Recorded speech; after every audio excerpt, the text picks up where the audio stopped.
እንደፈራሁት ባለቤቴ በሽታ ይዞብኝ መጣ። የ18 ዓመት ትዳር አለኝ፣ 5 ልጆች አሉኝ እና ሽምግልና ተቀምጠው እንደው የቤትሽ ገበና ነው እንደው ዝም ብለሽ ችለሽ ብትኖር ያሉኝ ምን ትሉኛላችሁ ያለች አንድ ከስተመራችን አለች። እንግዲህ ኮመንት ላይ እናንተ ብትሆኑ ይሄ ነገር ቢገጥማችሁ አያድርግባችሁ። ፈጣሪ የሚወዳችሁ ከሆነ ሁላችንም ይወደናል፣ ግን እግዚአብሔር አያድርግባችሁና ይሄ ነገር በቤታችሁ ሀፕን ቢያደርግና 18 ዓመት ትዳር አለኝ፣ 5 ልጆች ወልጃለሁ። 18ቱንም ዓመት እባክህን እንደው ከፈለክ ሁለተኛም አግባ፣ እንደው ግን እኔ እንደዚህ የማገት ነገ በሽታ ይመጣል ልጆቻችን ይበተናሉ ብዬ 18ቱንም ዓመት ስፈራው እንዳልነበረ ባለቤቴ በሽታ ይዞብኝ መጣ። ሽማግሌዎች ደግሞ እናንተ በጣም ትልቅ ሰዎች ለሰው አርያ ትሆናላችሁ ተብሎ በውጪ በጣም የተከበራችሁ ሰዎች ናቸው። ለባለቤትሽም ውርደት ነው፣ ለአንቺም ውርደት ነው፣ ለልጆችሽም ውርደት ነው እና እባክሽን እንደው ዝም ብለሽ ሸፈን አድርገሽ በሽታው በሽታዬ ነው ብለሽ ብትኖሪ ያሉኝ እና እናንተ ምን ትመክሩኛላችሁ አለች። እንግዲህ እናንተ ኮመንት ላይ እስኪ ሐሳቡ ላይ እንድትሳተፉ እኛ ምንለውን ብለናል፣ ግን እናንተ ብትሳተፉ። እስከዛ ድረስ ደግሞ እኔ አንድ ሐሳብ ልንገራችሁ። እንግዲህ በጣም በሚያስደነግጥ ሁኔታ እናንተ በሽታውን ብትረሱትም በሽታው አይረሳችሁ። ይሄ ባለቤቷ ክብሩን ጠብቆ ቁጭ ስላላለ እንደፈለገ እዛ እዚህ የሚለው ነገር ከ18 ዓመት በኋላ እንግዲህ የቫይረሱ ተጠቂ መሆን ችሏል። እናንተ ብትሆኑ በዚህ ቦታ ላይ ምን ታደርጋላችሁ? እዚህ ጋር ግን የምነግራችሁ ነገር ምንድን ነው? በጣም አደገኛውና በጣም ከባዱ ነገር እናንተ ብትረሱት የማይረሳችሁ በሽታ አለ።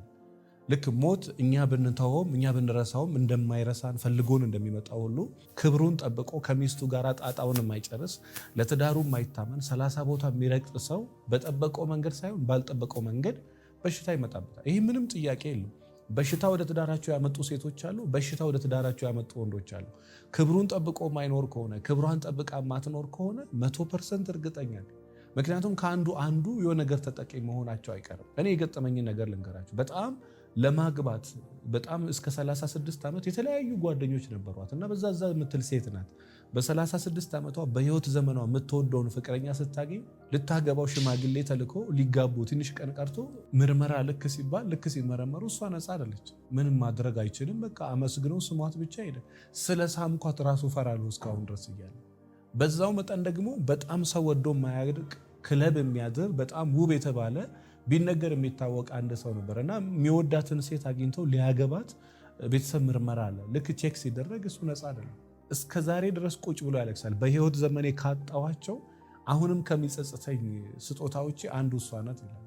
እና ምንድነው በተለይ ይሄ ሀብታም የምትወዱ ሴቶች ይሄ በጣም ሰፍ ብላችሁ ሀብታም ሁሉ እንደዛ ነው ማለት አይደለም። ነገር ግን የሆነ በቃ ይሄ ገንዘብ በጣም የምትወዱ ሴቶችም ይሁን ወንዶች አገኘው ብላችሁ ነገር ላይ ጥልቅ ስትሉ ይዛችሁ ተከትባችሁ የምትወጡት በሽታ አለ እና you have to take care በተቻላችሁ መጠን እና ምን ገጥሞ ያውቃል ብላችሁ ብትሉኝ አንድ ሞሉስ በጣም ውብ የምትባል አይነት ሴት ልጅ አንድ ባለሀብት ዕቃ ሊገዛ ይመጣና ያያታል። ዕቃውን ይገዛትና ስልክ ተቀባብሎ ይሄዳል። በሳምንቱ እንግዲህ ሀብታም ነው። ሀብታም ደግሞ መኪናው አትራክት ያደርጋል፣ ሽቶ አትራክት ያደርጋል። የሚሰጠው ገንዘብ በህይወት ዘመኑ አይታ ማታውቀውን ነው። በቃ እሱ ነገር ደግሞ ሁሉንም ማለት አይደለም፣ ግን ዛሬም ድረስ በጣም ብዙ ሚሊዮን ሴቶች ገንዘብ ላይ አይደራደሩም እና ግን ገንዘብ ዛትማች ህይወት ነው ማለት አይደለም። ሁሉም ገንዘብ ይወዳል፣ ወንድም እንደዛው እና ግን በጣም አብዛኛዎቹ ገንዘብ የሚወዱ ሴቶች አሉና በጣም በሚያስደነግጥ በሳምንቱ ሴክስ ተጀመረ።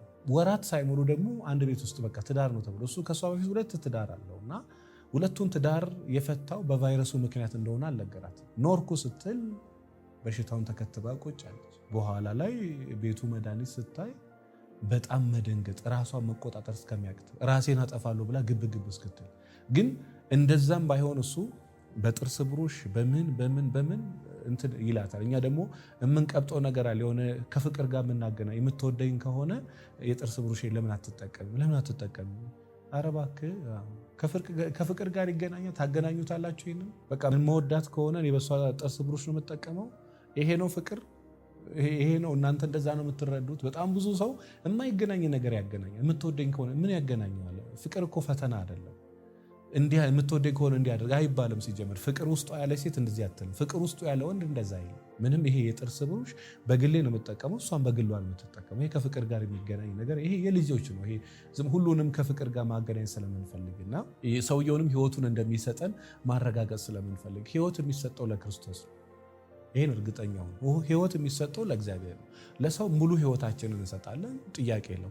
ሞትልኝ ግን ቢል ምን ሞትለት ሰው የለም። ለክርስቶስ እንሞታለን፣ ለፍቅር ስንል ደግሞ እንሞታለን። ግን እንደው ራስን አጥፋለህ ብትወድ ቢል እንደዛ ይደረጋል? ይሄ የልጆች ፍቅር ነውና በተቻላችሁ መጠን እንደው በደንብ አስቡበት እምለው ወንዶች ክብራችሁን ጠብቁ። ስለ ንግግሬ በጣም ይቅርታ። ሴቶችም ክብራችሁን ጠብቁ። እዛ ማለት ነገ ይዞት የሚመጣው መዘዝ አለ። ወንዶችም ይሄን ቪዲዮም ለወንዶች አድርሱላቸው፣ ለባሎቻችሁ፣ ለፍቅረኞቻችሁ፣ ለሚስቶቻችሁ ላኩላቸው። ሰው ክብሩን ካልጠበቀ የሚወርቅበት ጉድጓድ ምናልባት የማይወጣበት ነው። የምንገባባቸው ነገሮች አንዳንድ ጊዜ መውጫ የለ እንገባለን። ከዛ በኋላ መድኃኒቶቻችን እየዋጥን እንኖራለን እና በተቻለ መጠን እናንተ በተረሱ ስም አይረሳችሁምና ክብራችሁን ጠብቁ። ጓደኛ ካለ ጣጣዎችን ጓደኛ ጋር ጨርስ። ሚስት ካለ ጣጣዎችን ሚስቶች ጋር ጨርስ። ደግሞ ባለቤት ካለሽ ሁሉ ነገርሽ ባለቤት ጋር። መጽሐፍ ቅዱስ ሰው ልጅ ከመጀመሪያ ሚስቱ ጋር ፍቅር እንዲለማመድ ይነገር፣ ከዛ ውጭ አይመከርም። እኛ ግን እዛም አደገኛ ቺተሮች አሉ። እነሱ ለጊዜ ቺት ማድረጋቸውን ወይ ደግሞ መከላከያ መጠቀማቸውን ነው የሚያዩት እና እሱ ብቻ አይደለም፣ ከዛ ውጪ ሌሎች መድኃኒት የሌላቸው መዘዞች አሉ እና እንደው በተቻለ መጠን በትዳር ላይ መማገጥን እንደ እንትን አድርጋችሁ እንደ ጀብድ ቆጥራችሁ እዛ የምትሉ ሰዎች አንድ ቀን እንደዚህ ተቆልፎ መቀመጥ አለ። በጣም ብዙ ሺህ ወንዶች እኔ ሲያለቅሱ አይቻልም። በጣም ብዙ ሺህ ሴቶች ሲያለቅሱ አይቻልም። መድኃኒት እየቃሙ የሚኖሩ ሰዎች እናውቃለን። እና በተቻለ መጠን እዛ ስትል የሆነ ይዘው የምትመጣው ነገር አንተንም ልጆችን ቤተሰብህን እንዳለ ድራሹን ያጠፋልና የምታመጣው መዘዝ እንግዲህ አስቡ። እቺ ሴት ያደረገችውን ባይሆን በቀጣይ ምዕራፍ ነግራችኋለሁ። እናንተ ግን ኮመንት ላይ እናንተ ቢሆን ምን ታደርጋላችሁ? ተው እባክህን ስትዩ የነበረው እዛ ሲል እሺ ብለሽ ዝም ብለሽ ኖርሽ። ሲጀመርም ከሷ ውጪ እዚህ የሚል ወንድ ባለቤቴ ነው ብላ መቀመጥ 100% እርግጠኛ አልሆንበትም። ማለቴ አንድ ሰው በትዳሩ ላይ ከማገጠ በትዳሩ ላይ ህጉን አፍርሶ ወደ ውጪ ከወጣ ህጉን አፍርሳ ወደ ውጪ ከወጣች እንደገና እሱ ቁጭ ብሎ ንግግር ይፈልጋል እና በተቻላችሁ መጠን አስቡበት። 5 ልጆች አለኝ። 18 ዓመት ነው በትዳር የቆየሁት እና ባለቤቴ ቫይረሱ ተጠቂ ሆነች። በጣም ሰው የሚያከብረን ትልቅ ሰዎች ነው። በሽታውን ተቀብዬ ልኑር ወይስ ምን ላድርግ? ምን ትለኛለህ ብላ ነው እኔ ጋ የመጣችሁ። እናንተ እንድትሳተፉበት እንትን ብያለሁ። እኛ በራሳችን መንገድ ፈተነዋል። ቀጣዩ ምዕራፍ ግን ቀጣይ ነግራችኋል። እስኪ እናንተ ኮሜንት ላይ አስቀምጡ። ይህን በደንብ አስቡበት።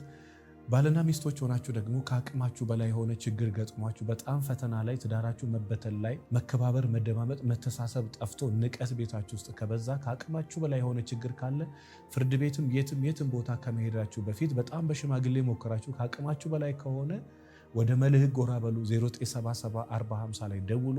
ስልጠናዎች አሉ። በቅርብ ቀን የሚጀመሩ ስልጠናውን የምንፈልገው 50 ቢበዛ 60 ሰው ነው። በኦንላይን በአካል ስልጠናው መመዝገብ ትችላላችሁ። እንዲሁም ስለ ትዳሬ መማከር ፈልጋለሁ፣ ቤቴን ሰላም ማድረግ ፈልጋለሁ፣ ምክር ያስፈልገኛል ለምትሉ ካላችሁ 09774050 ላይ ደውሉ። አመሰግናለሁ። በጣም መልካም ጊዜ